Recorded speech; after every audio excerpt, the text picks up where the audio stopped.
সরকারে আছে, না জানি আমাদের কি হয়। আরে ভাই, ওই ভয় করলে তো আমরা এই বিপ্লব করিনি। এই জন্য ডিরেক্ট আমরা কথা বলেছি, 7 কোটি টাকা দুর্নীতি করেছে, আমরা কথা বলেছি। যে সকল উপদেষ্টাদেরকে আমরা নির্বাহ করেছিলাম তারা কোনো কাজ করতে পারছে না, তাদের বিরুদ্ধে আমরা কথা বলেছি এবং আগামীতে কথা বলবো। নুরুল হক নূর সেইভাবে কথা বললে এই 18 তারিখ, এই 18 তারিখ রাত 2টার সময় নুরুল হক নূর গ্রেপ্তার হয়েছিল। রাত 1টার সময় ছাত্র উপদেষ্টা 7 জন গ্রেপ্তার হয়েছিলেন। এই যে আজকে সেই রাত, আজকের সেই দিন যদি আপনারা পল্টনে থেকে থাকেন, আমি এই স্মরণে একটি স্মরণ কথা আপনাদেরকে বলতে চাই। পল্টনে বিধাননগর পানির ট্যাঙ্কির সামনে তখন গোলাগুলি চলছে।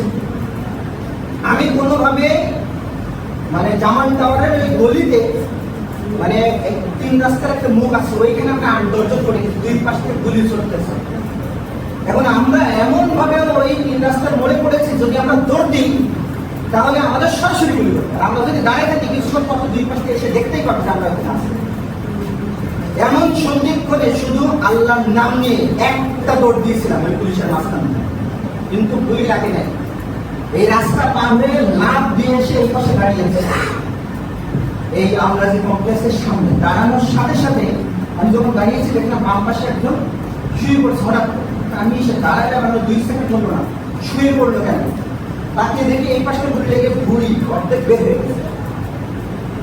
আমরা তাকে হাতে করে নিয়ে পিছনে মানে সেগুন কলেজের দিকে ঢুকতে গিয়ে কিছুক্ষণ পরে আমাদের হাতেই মারাইছে লাশ।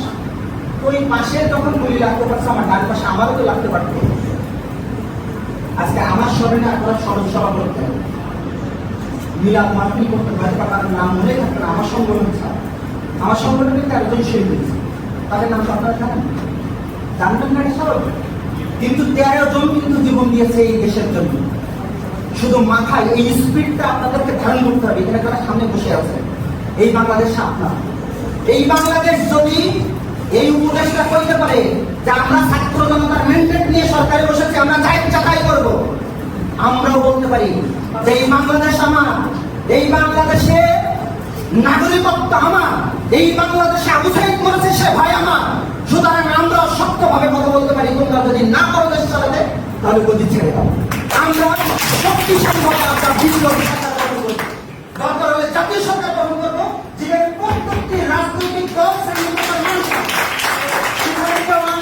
ক্ষমতা রাখবে না। একমাত্র এই সংস্কার এবং রাষ্ট্রকে সঠিকভাবে যদি পরিচালনা করতে হয় তাহলে জাতীয় সরকারের বিকল্প নয়। আর তা না হলে আন্দোলন চষেন এখন 1 বছর কেন 3 বছর ধরে আপনি সঠিক নির্বাচন পাবেন না, সঠিক রোডম্যাপ পাবেন না, এবং আপনি নিরপেক্ষ যে সংস্কারগুলো পাচ্ছেন সেগুলো পাবেন না। ওগুলো শুধু মূলা, ওই মূলা আপনাকে ঝুলাবে আর আপনার ঘরে বসে খাবে।